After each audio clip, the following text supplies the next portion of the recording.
Welcome to the Reviews Without Remorse podcast with Joe and Dave. Be warned, the discussions in this podcast may contain detailed spoilers. For spoiler-free reviews of newly released films, be sure to check out our show on our YouTube channel.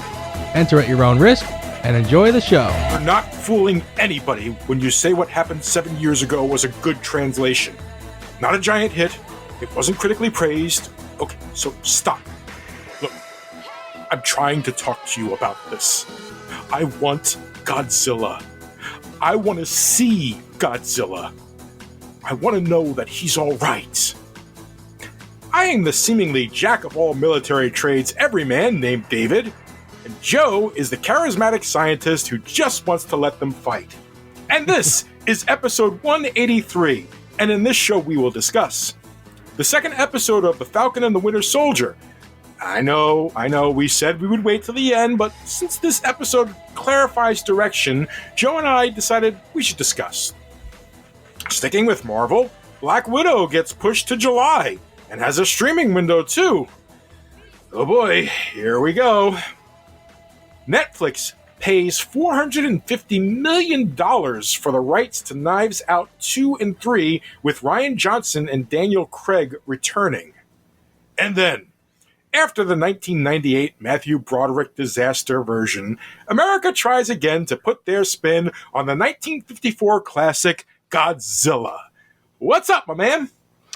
What's up, my brother? I feel like I'm getting to be a broken record when I say this, that I'm very anxious to talk to you about this, but this one I feel like kind of in particular.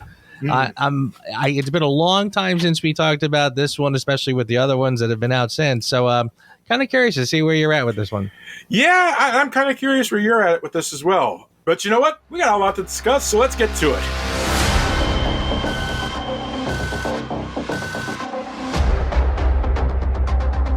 Symbols are nothing without the women and men that give them meaning. We need someone to inspire us again. Now, we're going to go right into spoilers for this part of the review, because this is going to take a little bit of explaining, shall we say. Okay. In the second episode of Falcon and the Winter Soldier, we are introduced to Isaiah Bradley. And when Bucky first mentions Isaiah, the name was extremely familiar to me, and I couldn't get what it was.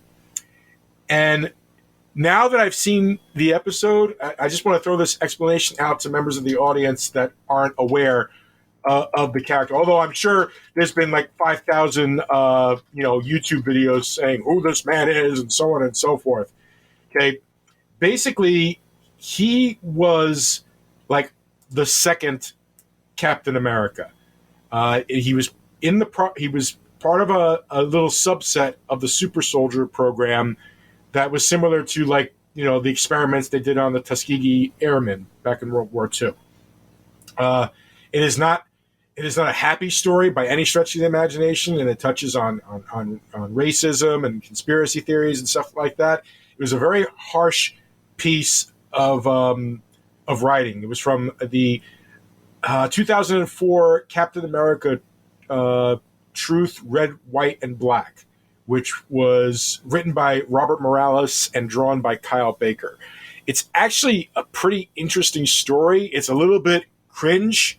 It's hard to take, but okay. So when he appeared here, I was like, man, I think Bucky and Winter Soldier are going BLM. Oh man, you had to go right there, didn't you? Hey, dude, what else am I supposed to get from it? I mean, for God's sakes, 5 seconds after he leaves Isaiah's house, he goes outside, and they're stopped by cops, and they're like, Mr. Barnes, you're under arrest for missing your thing. And it's like, you show us your ID, Sam. It's like, I mean, could it not have been more obvious? Yes, you're 1,000% correct. Honestly, I mean that was sort of the part where I'm with you. I really the eye roll was very big. Honestly, I just felt like, are we really doing this? Like when they brought in Isaiah Thomas, and again, I thought that was, I liked the idea of that, and I was thinking at that point, okay, yeah, they're going to touch on some issues, but this guy, he was a guy from the comics, and it's going to have like a throwback to this Tuskegee Airmen. But then when they go outside and the cops just fly out because of, it's like, really, the two of them are talking, so the cop immediately has to go, sir, is this guy bothering you? Like, come on. Like, are you like we all live in the real world? That I mean, I was having flashbacks of like Boys in the Hood, movies from the 90s. I'm like, come on. So I didn't find that to be very impressive. So yeah, I'm kind of with you on that one. And like, I mean, seriously, if you're gonna do it, just do it right. Yeah. It's not like these things are impossible. It's not like they don't exist anywhere. But it was just so on the nose. Like come on. So yeah, that was a little disappointing. The parts of the show that I kind of was a little more fascinated with and kind of curious about, I thought first off, I can't say I was super impressed with the second one. In fact, last week when we talked about the first one, I had already seen the second one. So I was really kind of chomping at the bit to talk about this one, because this one I felt like, well, now I see where the show is headed, because the first one was really all set up. It was all backstory. The two of them hadn't even really gotten together yet. Mm-hmm. So this is sort of where you got the sense of, okay, well, now I see what the show is going to be. And frankly, some of the buddy cop stuff was, again, really kind of on the nose. I feel like that's going to be the overused expression today, because I felt like a lot of this show was that. A lot of it was kind of telegraphed and was like, even when he broke into the truck, he saw there was somebody inside, and he assumed it was a hostage because somebody was just sitting on the ground or whatever. I thought for sure, I'm like, as soon as he went in there, I'm like, this is going to be a bad guy. But another thing that really kind of bugged me was the new Captain America. It's very telegraphed that this guy he's got a very punchable face. He just looks very smarmy. We're not going to like him. We know we're not supposed to like him. I kind of thought that they were doing a mildly good job in the first one to sort of make it seem like we don't know if we're going to like this guy or not. He seemed to have good credentials. You saw I thought the scene of him in the locker room where his wife, girlfriend, and his buddy were kind of giving him a pep talk because he didn't know if he deserved to be doing what he's doing. These are pretty big shoes to fill. Right. So I thought, okay, I get this. Like we're going to be on the fence whether or not we like him. It was not long into this show that it was like, good Lord, okay, we don't like him. I get it. Like he's real smarmy. He's a big jerk. The scene where he goes into the hospital and basically busts the two of them out, whatever. Who authorized this? I mean, he was basically doing his best. What's the guy's name from The Boys? Homelander. Homelander. There you go. Yeah. he reeked of that guy. I'm like, all right, I get it. Good Lord. But then when they did when they show up and they do the big truck scene, the guy jumps out of the helicopter, right? And he's landing on the thing and he's fighting on top of the truck. And I thought at that point that we were supposed to assume that this guy has been enhanced, that they've been tinkering with the super soldier serum and he must have taken it, and that's why he's got powers. But then I'm finding out later that he doesn't, that he's, at this point at least, is supposed to just be pretty skilled. I kind of thought that's an awful lot for me to swallow. The fact that this guy is bouncing around the top of these trucks and he's not a superhero at this point. So it was honestly the show isn't exactly grabbing me yet. The thing about John Walker, first of all, I think that they're hinting that he is enhanced. Because they're showing the whole other bad guys have their enhanced people and stuff like that. I refuse to believe that he isn't enhanced in some way, shape, or form. And that's just me. I don't know in what form. I don't know how or anything like that. But yeah, I don't buy that this guy, just came out of nowhere and could suddenly throw Cap shield like a freaking expert. That's Right. not settling well with me either. I agree with you on that. And because the show was on such a slow burn, building up, and this is the problem. I feel like this show should not have pieced its episodes out, because we only got a tease of Zemo at the end of this episode. And if you watch the closing credits, it's got the little animated stuff. You've seen Zemo in each of the credits, but you don't see the actor's name. But now that the actor popped up, whenever you see Zemo's image on the screen, now it says Daniel Bruhl. And then later on, it shows the actress, a picture of the actress who played Sharon Carter in both in the two Cap movies. And she, what? Her face is being shown, but she hasn't shown up yet. So obviously she has a bigger role to play in this. This is like the boring part of a chess game. Okay. The first opening moves where we're measuring out the opponent, what their plan is and everything like that, and backpedaling. We need to lose a couple more pawns to get to some real meat.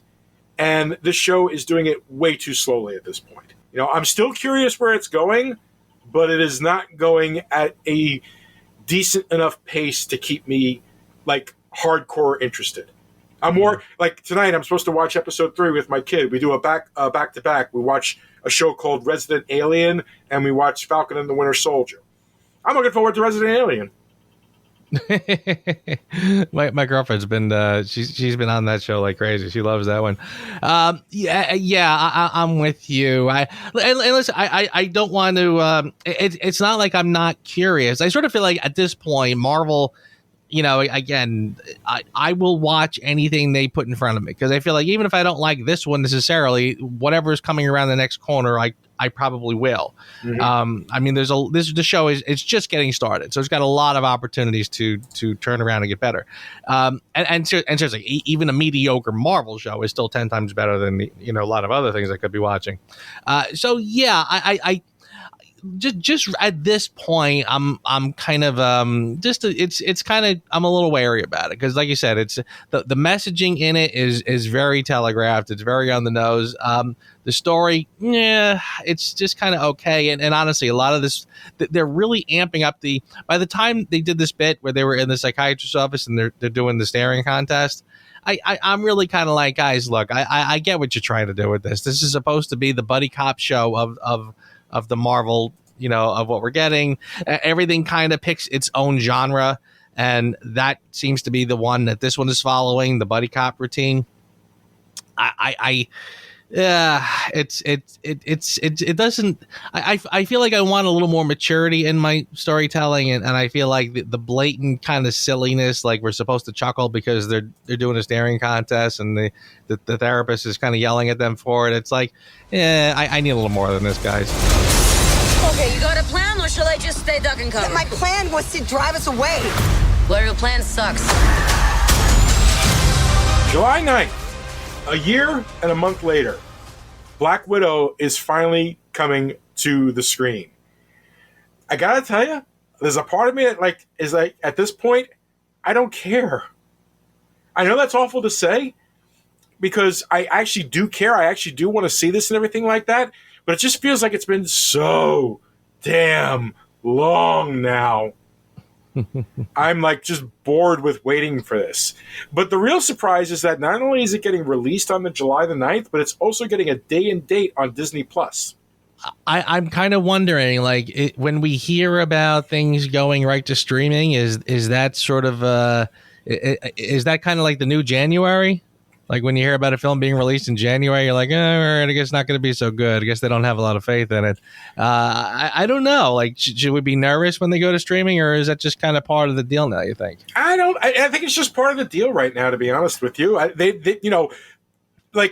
Black Widow was still coming out last May, right up until I'd say 2 weeks before it was supposed to come. And they were like, yeah, you know what? Movie theaters are closed. What are we supposed to do? Mm.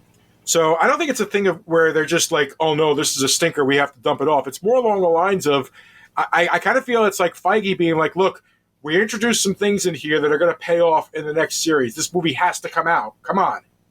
Yeah. Yeah, that could very well be. I mean, they maybe they're just feeling like, look, we've put all of these things on hold for just too long, and like you said, we're starting to let things out.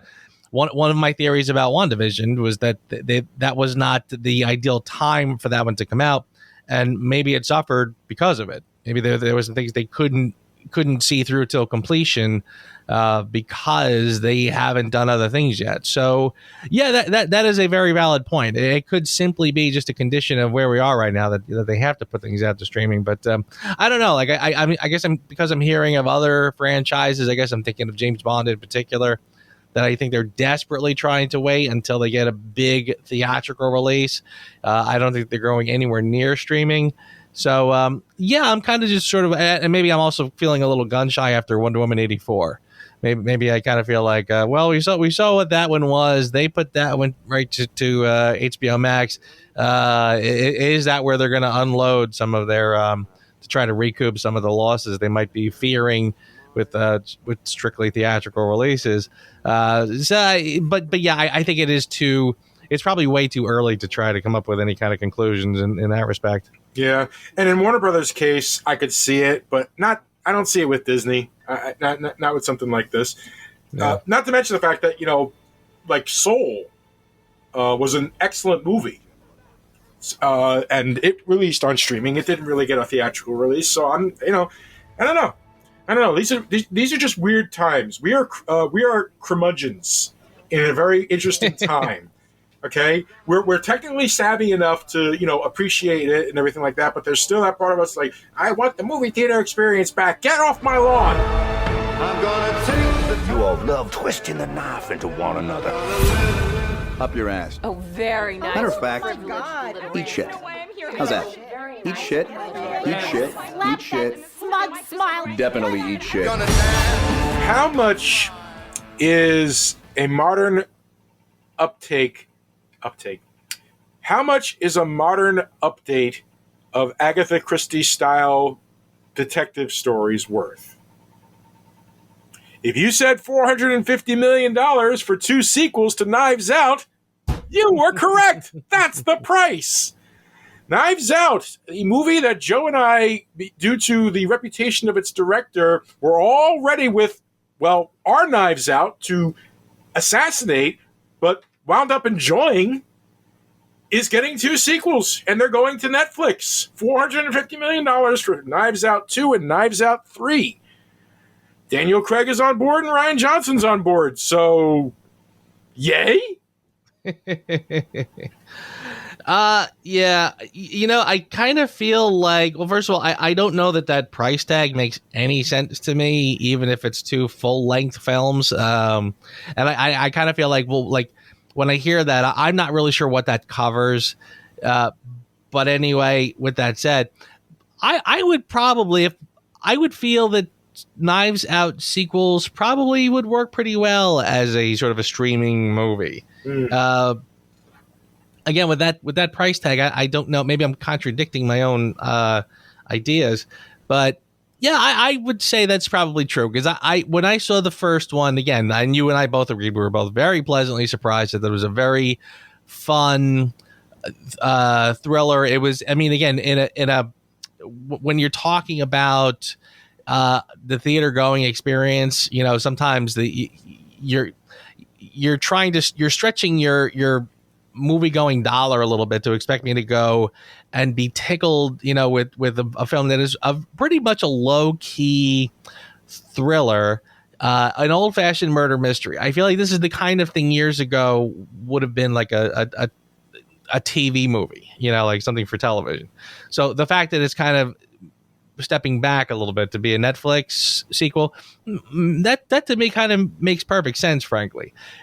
These are not, I don't, I mean, this one in particular, Knives Out, it was very well, a lot of the marketing was around the ensemble cast. There was a lot of big names. So I kind of felt like, a story like this, you don't need a big ensemble of well-known actors. You could do this much, much more cheaply. So, and frankly, even the star of the movie really was Ana de Armas, who at that point was pretty much an unknown.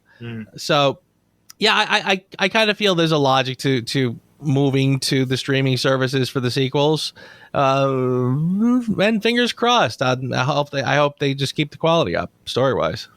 I hope so too. My assumption, by the way, of the $450 million, I think that's Netflix points. You know how, like, for big name actors and directors, you can get like points depending upon how much the box office gross is. Well, there's really no way to get a box office gross on Netflix. So they probably make a standard deal of, hey, DVD sales, you'll get, DVD and Blu-ray sales, you'll get them standard, blah, blah, blah, blah, blah, blah, blah. And since, we don't pay by that, we're just giving you a larger payday up front. So right. I think that's what the whole $450 million is about. I think it's just, that's it. I want to talk to somebody in charge. You are not fooling anybody when you say that what happened was a natural disaster.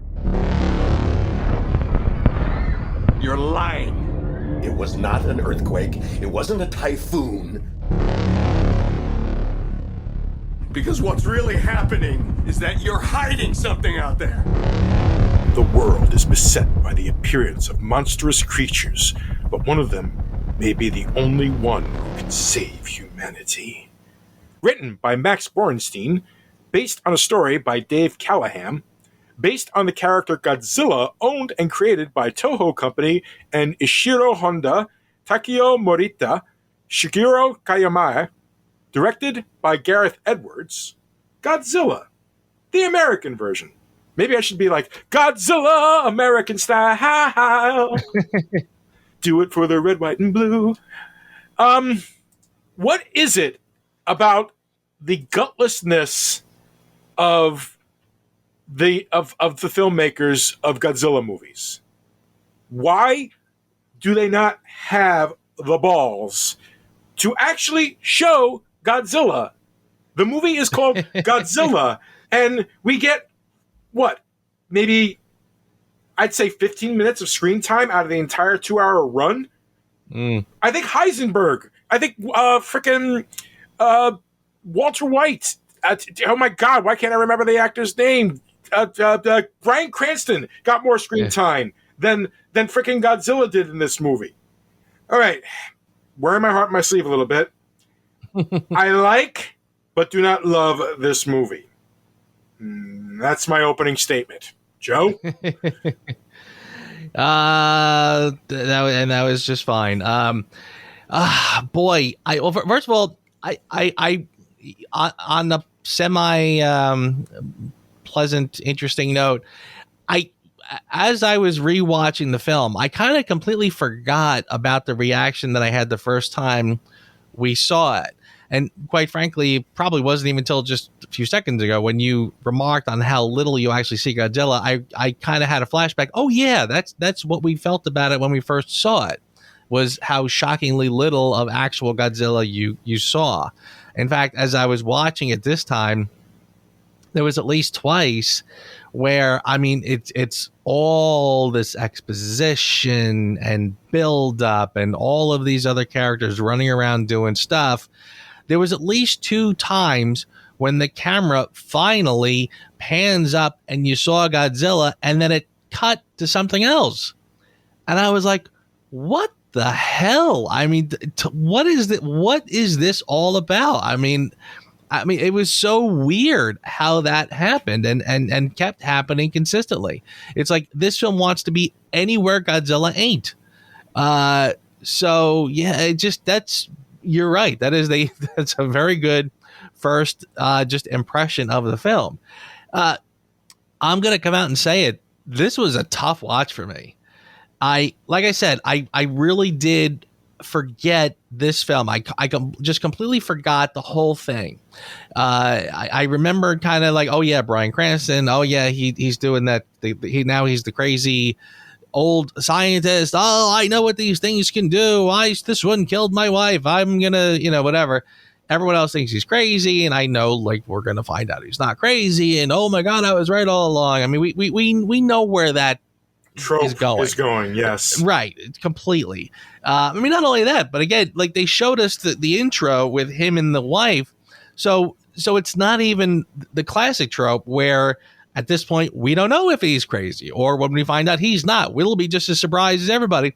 No, I mean, we saw the intro, so we know he's right. So where's the tension in that?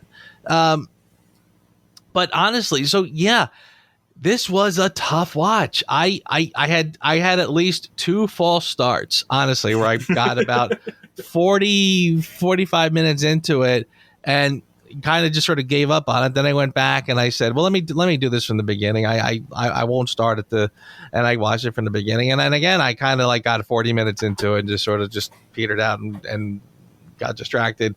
And then I finally watched the whole thing today.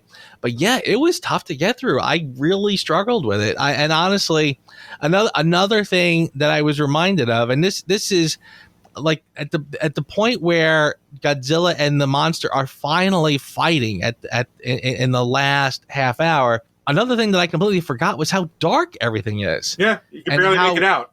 You can barely see it. I mean, and I was watching it. I went and turned off the lights so I could see the screen better. I was running around closing all the curtains, trying to get the room as dark as I could possibly get it, just to see what the hell is going on. And I mean, there were literally whole points where I'm just like, I can't see a damn thing that is going on. So what is that about? Like, I mean, honest to God. And it was funny. At one point, I said to my brain started to completely check out, where I started to ask myself, all right, how do you do a monster movie? Let's say, like, as an example, I was watching, we were with all the talk of the Snyder Cut. Mm-hmm. I was having some flashbacks of Man of Steel, and I was thinking about, I mean, I saw a reviewer talk about it, about how Man of Steel, if you watch it, kind of every story beat and just sort of watch how it progresses between flashbacks, et cetera, it really does follow the model of Batman Begins. You know, it's the whole buildup of the character follows that same model. It's aped very closely if you sort of do like a shot for shot, comparison. Right. And I started to say to myself, like, let's say I was in charge of this, and I, just for the sake of expediency, and I'm going to cheat as hard as I can, what would I rip off, to try to, mimic a successful formula? And I said to myself, well, I guess I would probably go back to Jaws and say, follow the Jaws model, and I think that would probably work in terms of, like, the build up to finally see the monster and see the big thing you want to see. But then it kind of hit me. I said, well, I think they're kind of already doing that in some ways, where they're picking up some of the things from Jaws that like in terms of how little you see the monster. I mean, again, the whole we kind of applaud the idea that Jaws was smart enough to not show you the shark until the very end. I mean, it was the tension all along. And I said to myself, I think they're trying to do that here. Maybe that's why we see so little. And it's so funny because they show us so little of Godzilla, and your first instinct is, well, I mean, it's probably pretty expensive to do all that CGI. Maybe they just don't have but the whole movie is CGI. Everything they're doing is some kind of just CGI running around, things falling down all over the place. You just don't get to see the monster. So it's a conscious choice not to give you any Godzilla. So, but then I said to myself, if I'm going to do Jaws, though, I have to have characters I like. I need to have characters that are doing something, that are in this. Like, there was a moment, like, after the first, and it was funny too, when things would happen, I kept looking at the time, like how long the movie's been going on. Like, the first good shot of Godzilla was almost exactly at the 1 hour mark. It was like 59 minutes and almost it was almost exactly 1 hour. But there was, so to get to the part when Bryan Cranston and his son goes back to the base. And by the way, I kept confusing the son. There were some shots where I thought he was Jai Courtney. And to the point where I was getting confused. I thought that was two different characters, and then I realized it's the same guy the whole time. But anyway, so Bryan Cranston and the son go back to the base. The big monster shows up, the bad monster, the bug looking thing. Udo. Yeah, he all of a sudden shows up, and there was that all happens. He goes away, and then like after the smoke settles, all the devastation, then the army guys show, and they're talking to what's his face, Ken Watanabe. Kurosawa, yes. Yeah, they're talking to him, and he's just kind of like half dazed or whatever. He's like, "Sir, we're taking over this whole situation. You're gonna have to come with us." And he says, "Who do you want to bring with you?" And you see him pan across to where Cranston is, and he says, "Them." Right. And I remember thinking at that moment, I kind of started to perk up, and I thought, "Oh, okay, all right. So now we're gonna finally get the team together, right? We're gonna finally we're gonna get the band together, and now I'm gonna get a story with a group of people that I like, right?" But that never actually happened, right? Cranston all of a sudden is dead. And now the son, who doesn't know anything about anything, is suddenly in the middle of absolutely everything. He's suddenly the guy who's everywhere doing everything. And it was so weird. At one point, and by the way, and I promise to take a breath and let you speak, because I mean, I don't even know why I'm on such a tear about this one. But there was a part where he's just on a train going somewhere. I don't know, but the whole time of this movie, I don't know who's doing what, where, how, why. But there was a part where he's on a train, like a subway train, but the train is out and going somewhere, and they do that shot where the kid gets separated from his parents, right? That was a train at the Honolulu airport to take them between terminals, right? So yeah. So for some reason, I thought this was so weird. For some reason, this random kid, the door to the train to the little tram car closes. The parents are outside. Mommy, and he runs to the rescue. And he's waving. I'll take him back, or all something or other. And now he's just here trying to take care of this little kid. And I'm saying to myself, what is this about? This is so random, right? Mm. And now he's got this kid with him. And by the way, I'm really going to go to hell for this, but like, I'm going to be in jail, whatever. I'm looking at him with his leather jacket. And all of a sudden he's got this kid next to him, this little Asian kid wearing a baseball cap. And all I can think of is Temple of Doom. And I'm like, is that on purpose? Because all of a sudden, like, now he's got this sidekick just for the most random of reasons. So, and sure enough, then of course, then the attack happens, and people are falling all over the place. People are falling out of the train, and he's got this one shot of him rescuing the kid, right? Only that in the next scene, the kid gets reunited with his parents off, like he's kind of off he doesn't even get to say goodbye to the kid, right? Just you see him run off. The parents find him. And then no more kid. Yep. And I remember thinking to myself, I said, this almost feels like this was a scene that someone else was supposed to be in. Like another character was supposed to be on the train, something happening, but something in the script got moved around that suddenly he had to be the guy on the train. So it just had nothing to do with anything. And all of a sudden now he has this kid to take care of. And it was just, again, just really kind of weirdly put together. But anyway, let me take a breath and let you get some shots in. The bottom line is, honestly, the whole thing for me was just so weird, convoluted, all over the place. And honestly, I kind of felt like there was no moment where I felt a payoff. Like, okay, well, now here's the big monster fight. This is what we all waited for. I felt like it was over before it started. Because it was. And it is going to send us back to the Stone Age.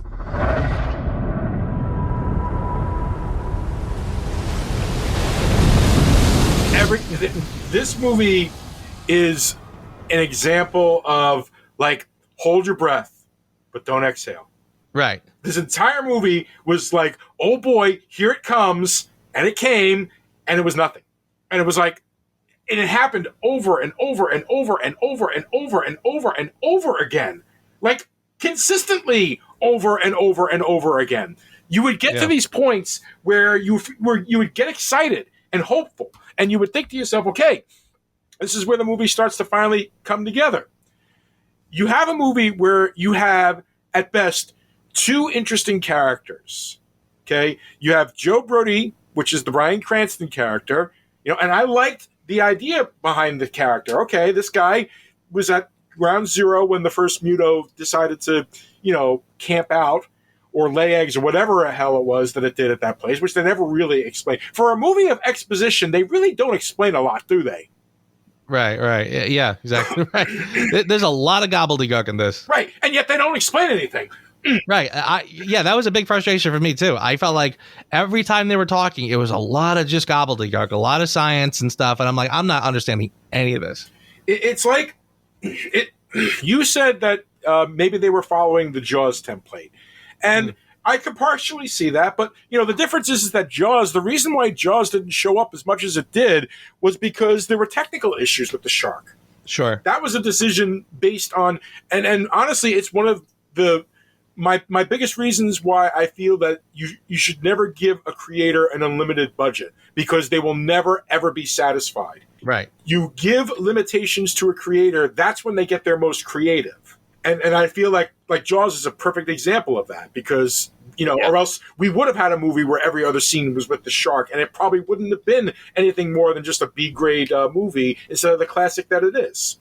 Right. Now, this movie shouldn't have had that problem. You pay a lot for a license for a character like that. You would think that you would want to utilize it a little bit more. So they give us this backstory that, Bryan Cranston worked in a nuclear plant in Japan, shades of Fukushima and everything like that.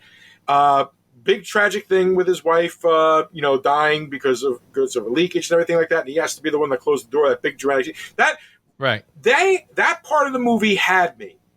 I know that part of Godzilla is you have to introduce human characters in this world for, there to be a reason to be fearful, et cetera, so on and so forth, whatever the case may be. And that, right up to that point, that had me. And even, the fact that he was trying to prove that something bigger was going on there than what they were talking about was great. But then it turns out that there's an egg right where the reactor used to be. How did that egg get there? They're going to sit there and explain how these creatures can live on radiation, but you're not going to tell me how that egg got to that reactor. At no point did they explain that, and I had to read about it online later, that basically, the Muto in question was like, the best analogy I can come up with is the caterpillar to the butterfly analogy. It arrived there as a caterpillar, and it ate the radiation and cocooned itself to mature. Did that movie explain that at all? No, I had to Google that shit. Yeah.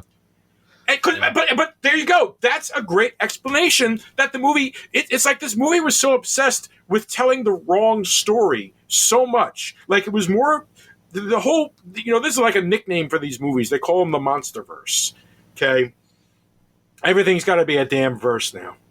Everything's got to be a damn verse, but whatever, And by the time Godzilla shows up, and he shows up in a fairly cool way. The tsunami in Hawaii and everything like that, and firing off the lights, and you see the shadow and everything like that. A lot of that was like really, really good. And then you get to the airport, and there's the Muto, tearing up the tracks, getting shot at and stuff like that. And Aaron, Taylor Johnson, Ford Brody is in trouble with freaking short round there. And all of a sudden, the camera, at one point it knocks something out of the way and it runs into like 3 different airplanes and the camera's following it. And all of a sudden, bam, there's the foot of Godzilla. And I was like, okay, there we go. What a cool shot. And there's Muto looking up. Oh, Godzilla, I see you now in whatever language it's speaking. And there's Godzilla like, yeah, come at me, brah. Come at me, brah. Come on. You want to fight? You want to fight? I'm wearing my tap-out shirt, brah. I'm wearing my tap-out shirt. And then he rushes them, and then the camera cuts to something else.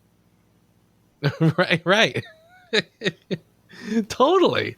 I mean, yeah, it was, I like every single solitary time. I like, again, and like I said, I think the Jaws comparison, again, it's like we've talked about a lot of movies where you say Hollywood learns wrong lessons.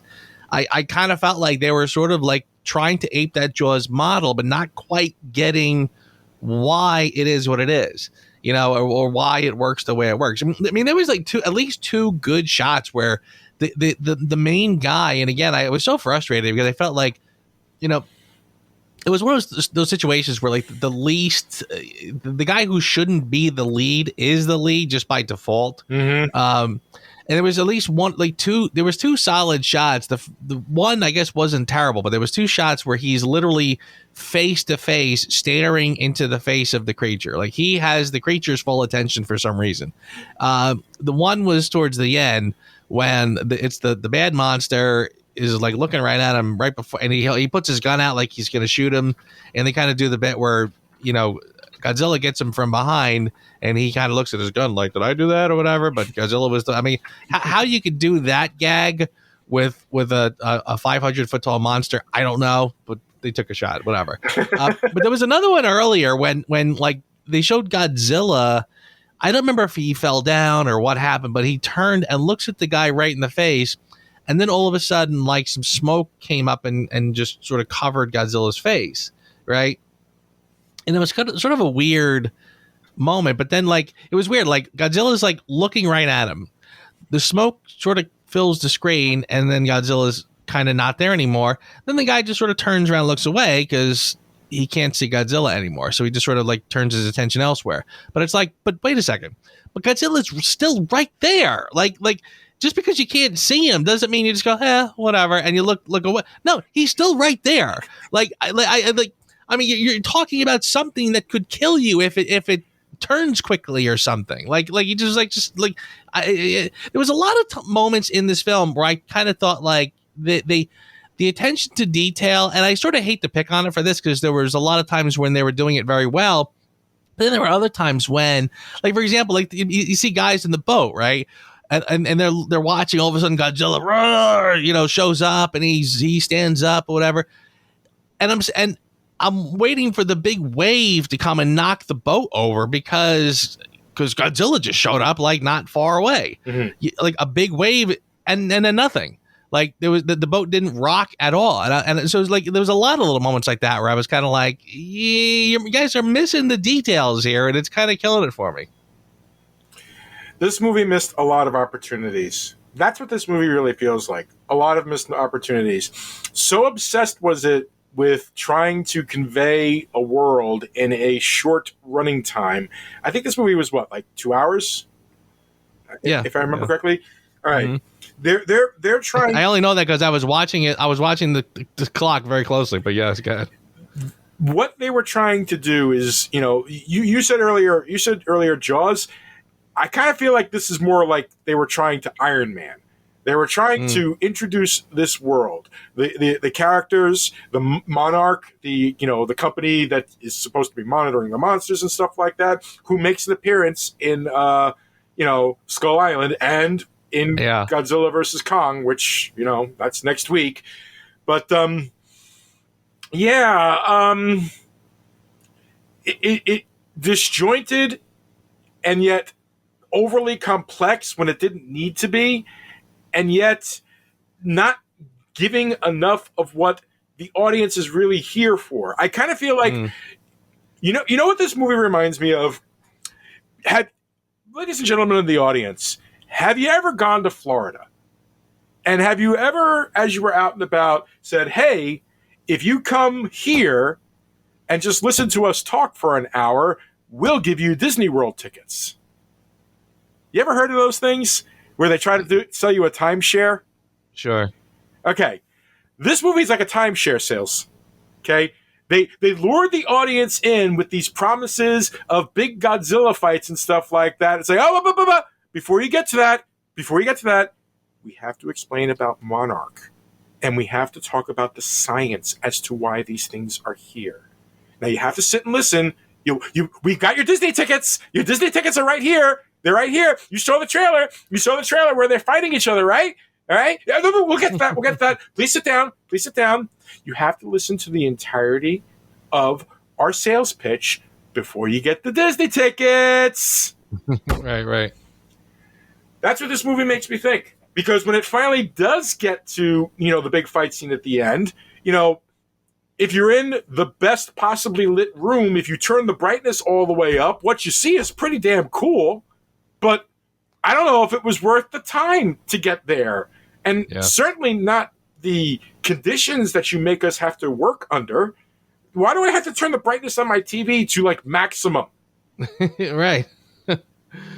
Seriously, I mean, yeah. I honestly like it. You're absolutely right. It felt like for a movie that's advertising itself as Godzilla, this movie is doing everything it can to keep me from seeing Godzilla. Whether it's but literally every time he shows up, they cut to something else, and when he's finally there, like you said, the screen is almost jet black. It's bizarre. I quote the great Jeff Goldblum from the movie Jurassic Park. Now, eventually, you do plan to have Godzilla on your Godzilla movie, right? I just, that's what I was thinking of when this movie was over. And I got to be honest with you, this is like my third time seeing the movie because Liam really got into it at one point. And the second time I watched it, I fell asleep. I don't blame you. And this time that I tried to watch it, I fell asleep. It is not. Here's the thing.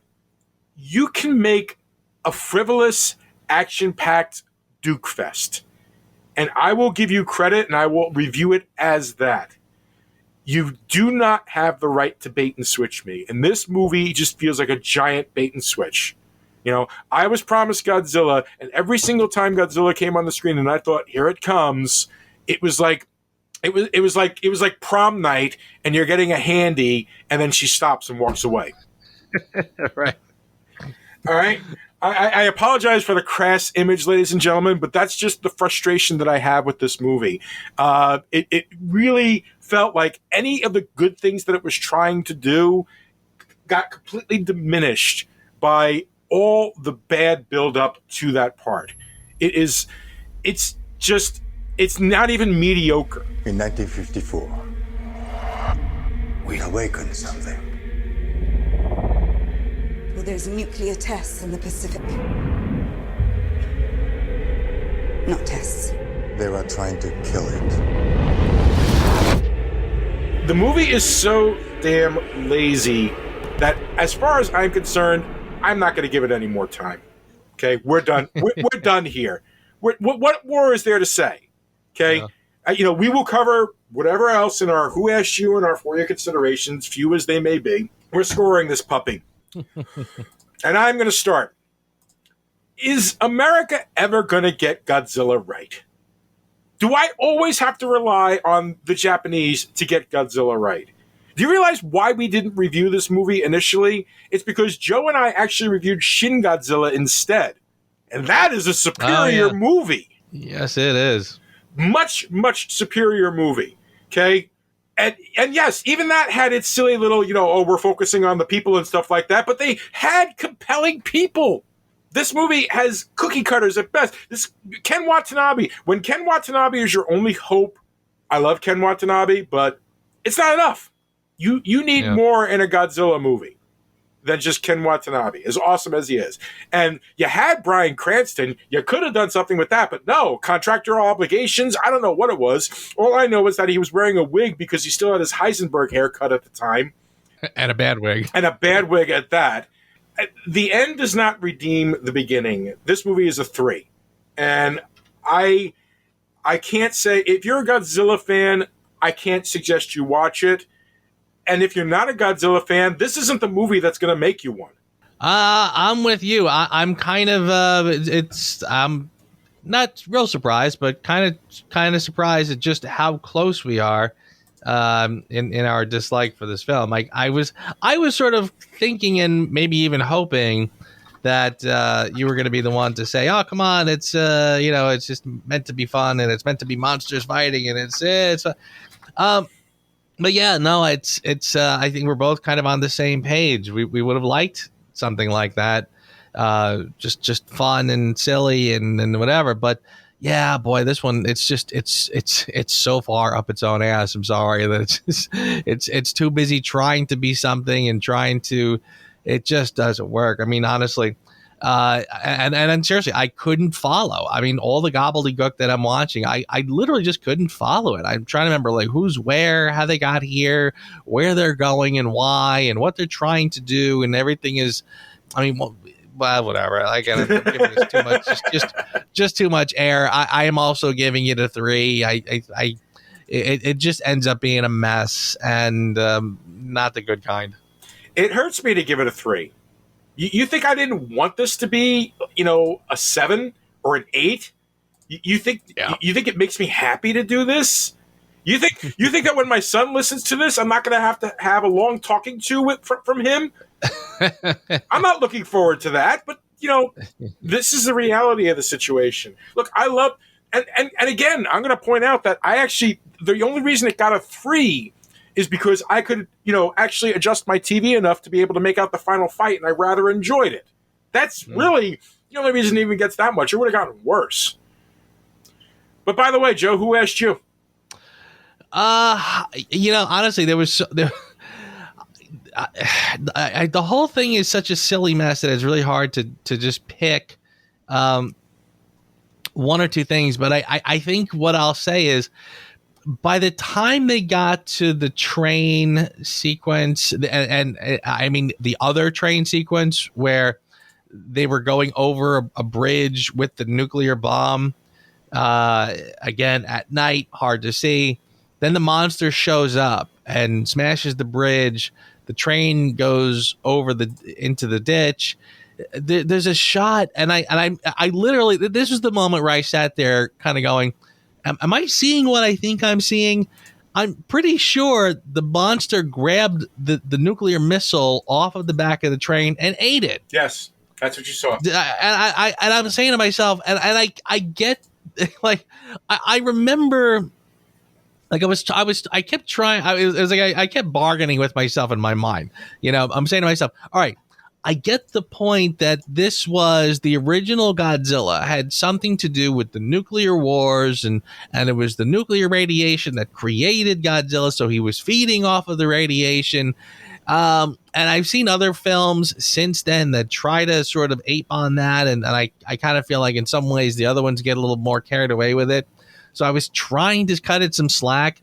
But honestly, I'm saying to myself, but this is just silly. I mean, at this point, I like, you don't ask me to take this film seriously if I'm going to watch the film.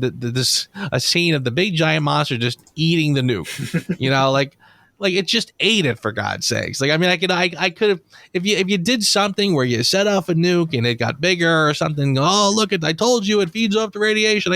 But it's just gobbling down a big nuclear missile, and I'm like, no, that's not working for me. So that was the moment where I think I just kind of checked out. I can't believe that was the moment. Their idea of what science is in that world is really, really scary to me. I mean, there's it's science that fits in whatever it needs to fit in. Don't try to ground Godzilla in reality, please. I think that's your first mistake. And now I've already seen Godzilla versus Kong, and we'll talk more about it when you've seen it and for the next show. So in some ways they've improved, in some ways they've fallen back. We'll go into that. The best thing you could do with these movies, seriously, go back to any of the original Godzilla movies. Do you think any of them made sense? They really didn't. Nothing grows that big. It doesn't work like that. That's not how radiation works. We know that now. Back then, radiation was still mysterious, and when they came up with this stuff, and who the hell knew? Right. Yeah. So don't try to reverse engineer Godzilla.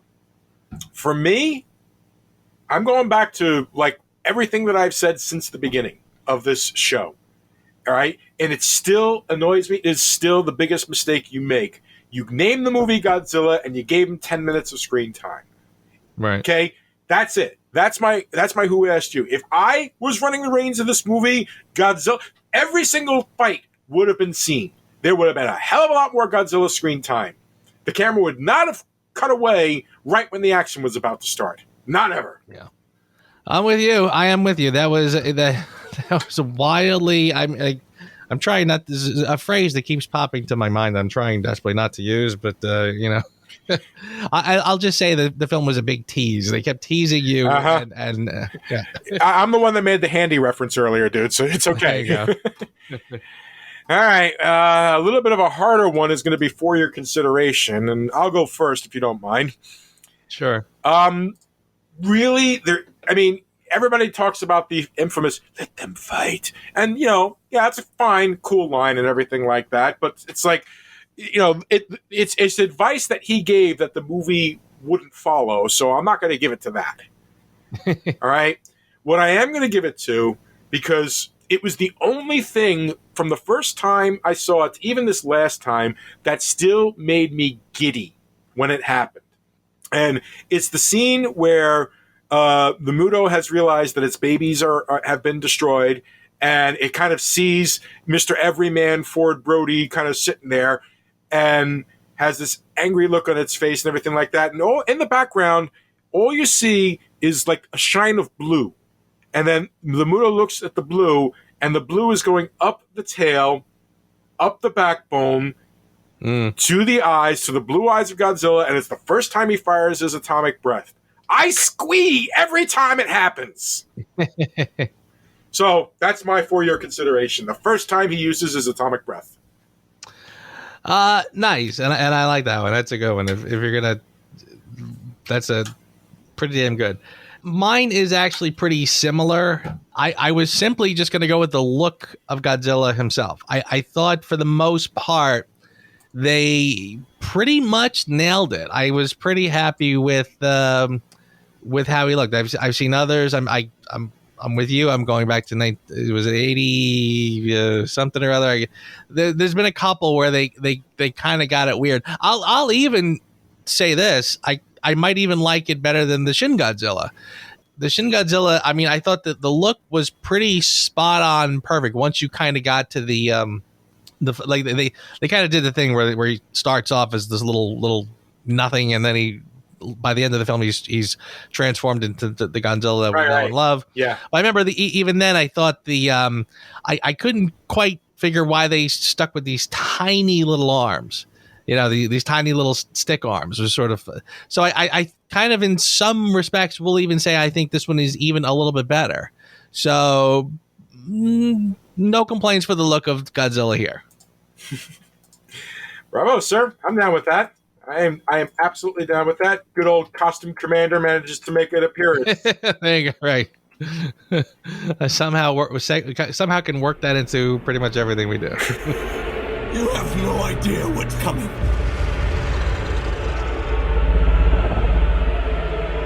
Can you kill it?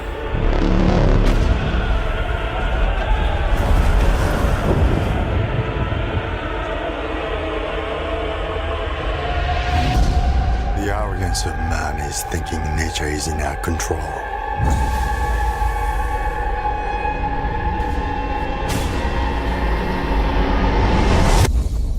And not the other way around.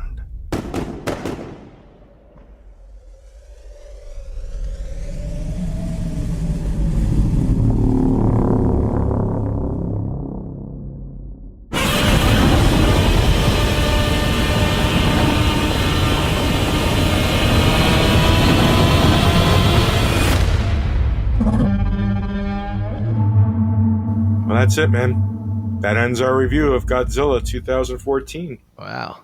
I know. But don't worry, ladies and gentlemen. For there were sequels.